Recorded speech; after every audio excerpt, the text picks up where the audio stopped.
Hey guys, it's a Sunday, it's minus 17 Celsius, and we're out for a fat bike ride.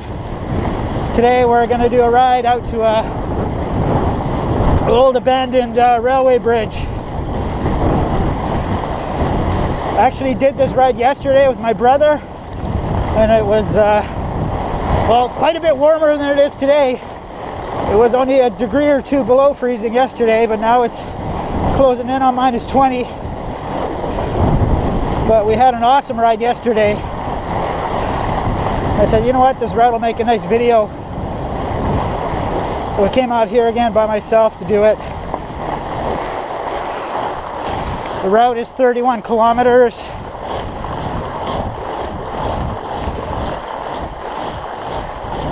Yesterday it took us an hour 46 minutes, but should take longer today because it's so cold, and I lowered the air pressure in these tires for a ride I did last night, and then I didn't pump them up for this ride, and it's definitely noticeably slower than I was rolling yesterday. No big deal. Country roads. These are gravel underneath. Now just beautifully snow covered. We have one big climb, and it comes in 6 kilometers into this ride.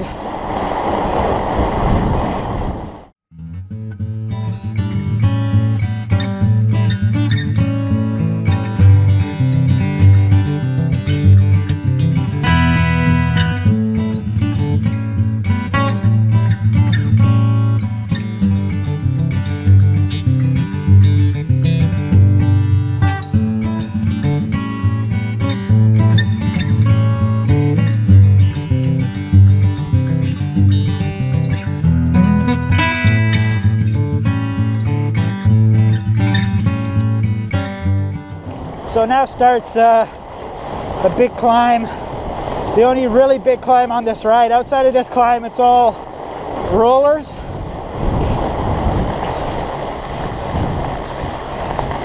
So once we get this over with, the rest of the ride's not so bad. And I am tired since I did 3 hours yesterday and over 3 hours the day before. But I have trained myself to be able to do multiple 3-hour days in a row. That's a good sign. I've got some endurance. Already put it in the small ring, and we're just gonna try and spin our way up this. We won't be coming down this. We're taking another way down, a fun route that stair steps its way down.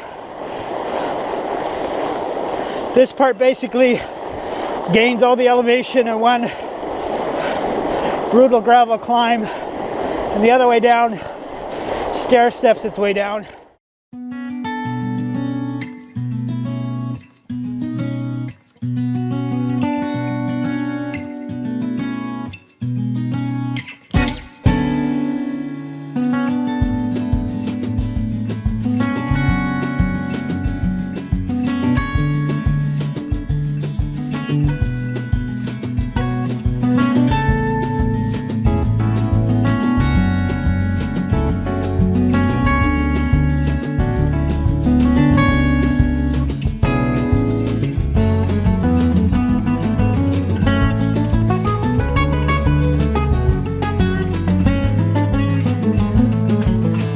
Slackens again, and then one more pitch.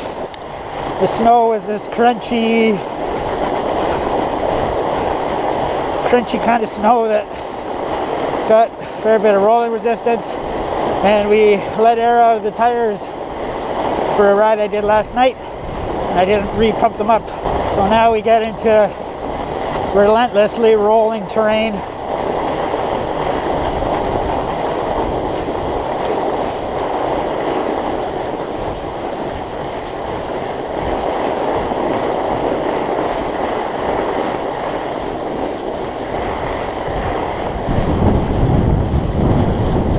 Yeah, what else can we talk about? Well, you might wonder, what does one wear when out riding your bike at minus 16, minus 17? Well, I'll tell you.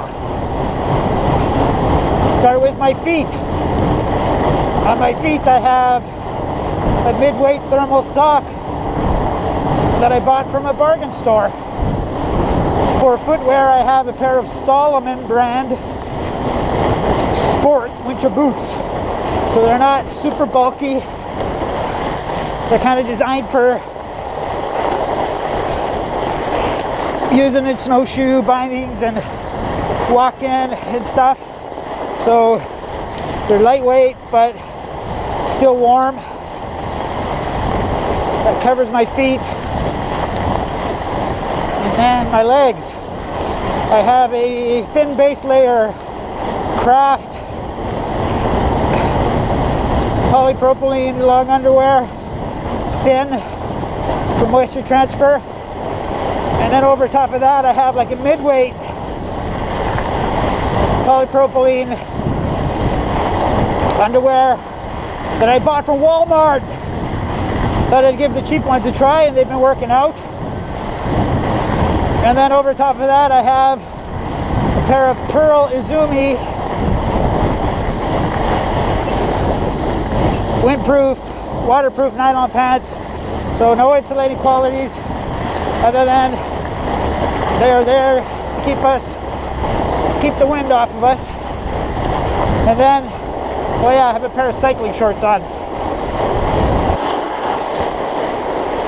Up top I have a mid-weight polypropylene long underwear top that I bought from Walmart, and it works pretty good. It actually looks well made. I got it for something like 20 bucks. Over top of that I have a Craft. It's like an insulated jacket. It's all Gore windstopper in the front, but it's not nylon. It looks, well, I guess it probably is, but it looks like a softer touch material. And so it's not windstopper in the front of the arms, it's windstopper, and then behind the arms and in the back of the jacket, it's a breathable material to allow excess heat out. I've had it in my collection probably since the 1990s, and it's a slim fit, so like a cycling type fit, but it's only started to fit me again the past couple years since I started riding more. And over top of that I have this jacket. This is a Segoy. I think originally it was waterproof. I doubt it's waterproof anymore. It's been washed so many times, but it's windproof. Lots of reflective striping.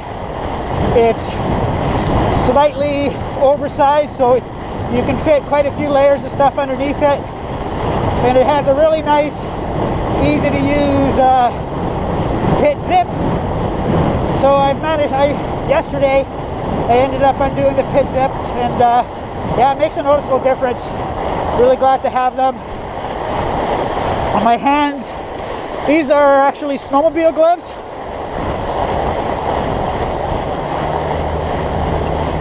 Got a car coming up behind us. No, not a car, a Polaris. Yeah, on my hands, snowmobile gloves. I've tried some cycling specific gloves that they say are designed for cold weather, and yet to find a pair that works for me, like -15 colder. And they're all really expensive. I think these were like $45. They're really warm. You know, they're designed to hold motorcycle grips, so kind of at the same position as you hold a mountain bike bar. So they're quite comfortable. They work well on bars. The gauntlet cuff makes them really easy to pull on and take off. Do it fast. They've been doing really well for me. So yeah, if you're looking for gloves for cold weather, fat biking, check out some snowmobile stuff. It works quite well. And then, where are we now? Oh yeah, on my head. So, I have a balaclava on. So it comes down and it covers over the collar of this jacket, so I have lots of stuff covering my neck. The craft jacket I have has a really short collar. The Segoy is like a medium length collar, but it seals fairly tightly. And then this balaclava kind of floats over top of all that, so I don't feel any cold sneaking in at my neck. And then basically around the nose, mouth area, it has a windproof panel. So the rest of it is some sort of thermal synthetic fabric. And then in the front, it has that thermal fabric, but then over top of it, there's a windproof layer. But then at the mouth, there's an area of really tight weave mesh so that you can breathe through that. But there's no concession made for your nose. So it's actually not that thick, the entire thing, but it works quite well even in the cold because of that windproof panel. The only issues I have with it is getting enough oxygen through it when we start working harder. Like on that big climb, I had to pull it off my face for a bit because I couldn't get enough oxygen through it. And then over top of that, on my head, I have a cross-country ski toque. Pelton and Ski brand ski toque. No, I don't have a helmet on today. It's very difficult to wear a helmet with a balaclava. So I don't know if anyone's gonna try to come up with a system of balaclava and helmet that works well together. So sorry, no helmet on today, helmet Nazis.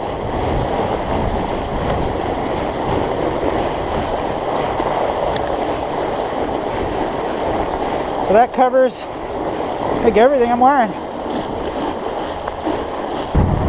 So we've been out for 54 minutes. Feeling okay, temperature-wise. It's just when the wind picks up, I notice it immediately blowing away the halo of heat that's emanating from my body. You should survive without dying of hypothermia. So we're almost at the old abandoned railway line. Like I said, I did this ride yesterday, so that section was all fresh snow. No one had ridden through it, and so me and my brother had to break trail. It was all rideable. So we'll have a well-worn-in path for us today, and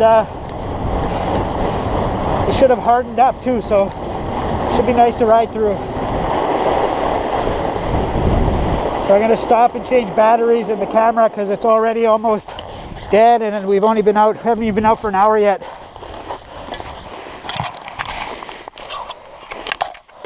So batteries are switched out and we are on our way.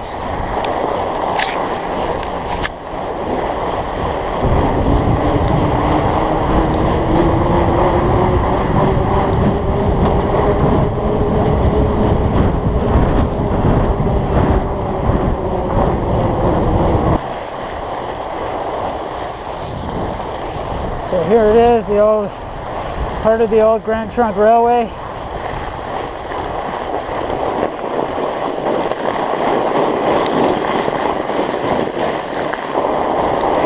Very crunchy because it was warm yesterday and got really cold.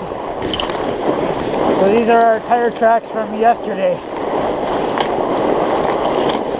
2.5K of this boring old railway line before we get to the bridge.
gonna walk, ride it one way and walk the other.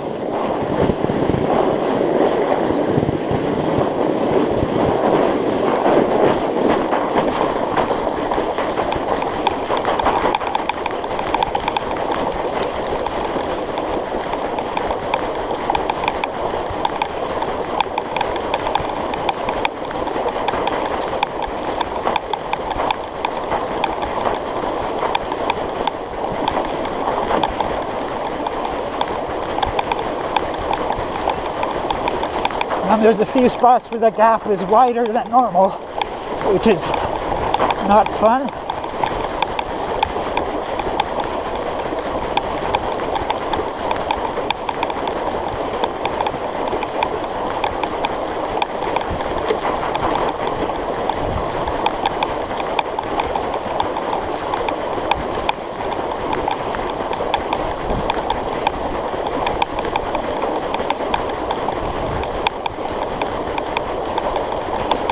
Here there's a wider gap. You're going to need to have to pull on the front wheel.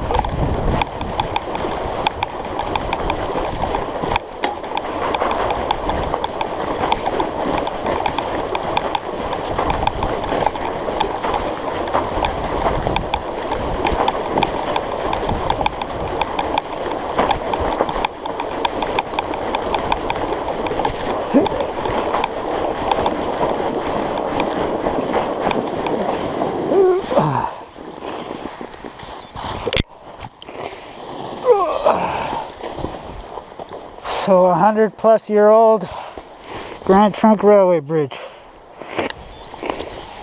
So we'll walk now.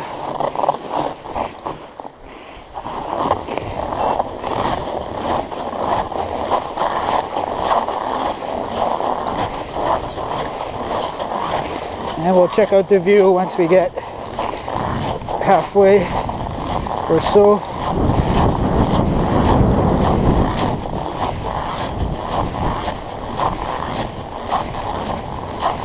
Keep an eye on my feet where we're going here, because the gap between the ties is actually pretty big. You could stuff your foot through one of those and break your ankle.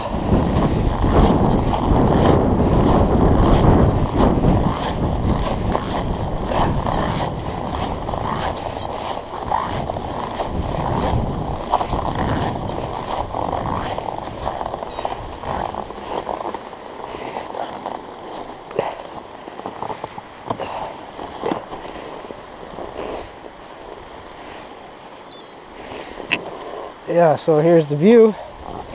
These boards are not so secure anymore, so just gonna be extra careful.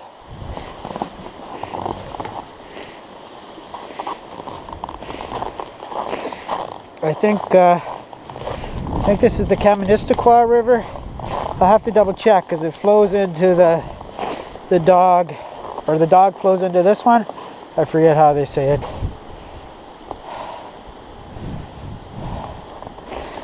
A beautiful spot. A little bit of Canada's history. I'll put I think there's a Wikipedia page for the Grand Trunk Railway, so I'll put that in the info box below the video.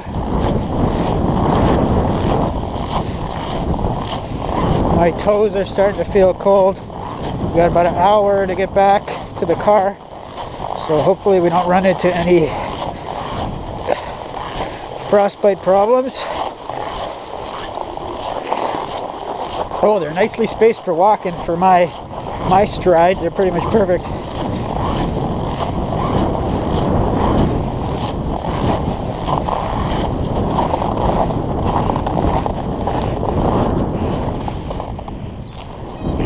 Okay, we're gonna take a leak and then we're gonna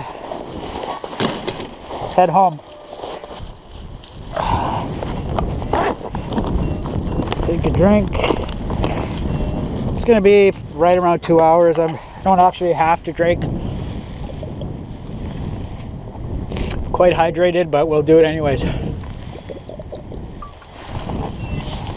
All right. Off we go.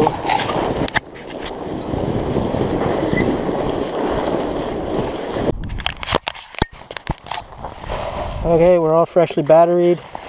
I changed the memory card in my Hero3.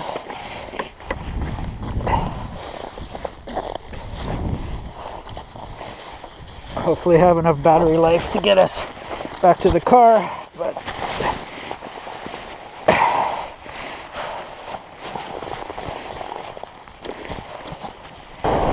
just relentless rolls up and down. And these rolls are extra slow today and extra tough because they're on a fat bike, so they take longer.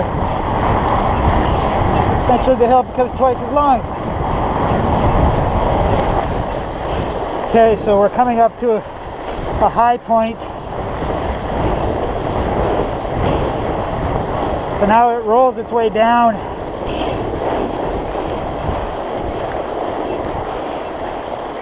Mostly, there's a few flat sections with some little up rolls.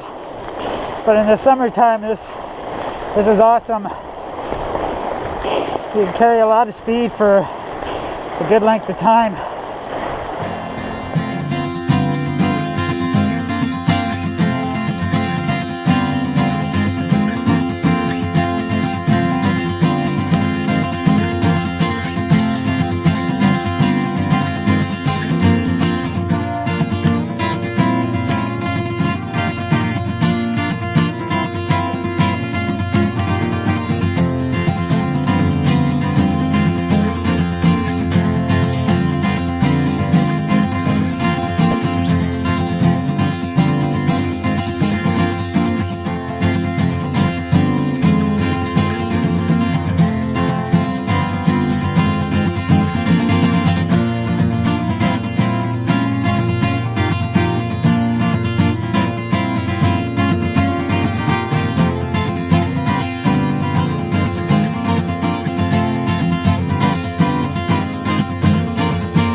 Back to the car.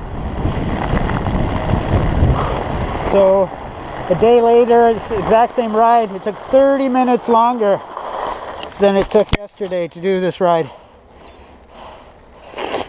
So it's 31 kilometers. Took us 2 hours, 16 minutes. Average speed of 13.7. I think we averaged a little over 17k an hour yesterday. Average heart rate 127, total ascent 391 meters, and our max speed today was 41.6. So I'll leave a link to the Strava page for this ride so you can check it out if you want. Feel free to add me on Strava too if you're so interested. Good thing the ride ended as it did because my toes are just starting to feel not so good. I'm sure I'll get a little bit of that thawing sensation from my toes. Thanks for watching.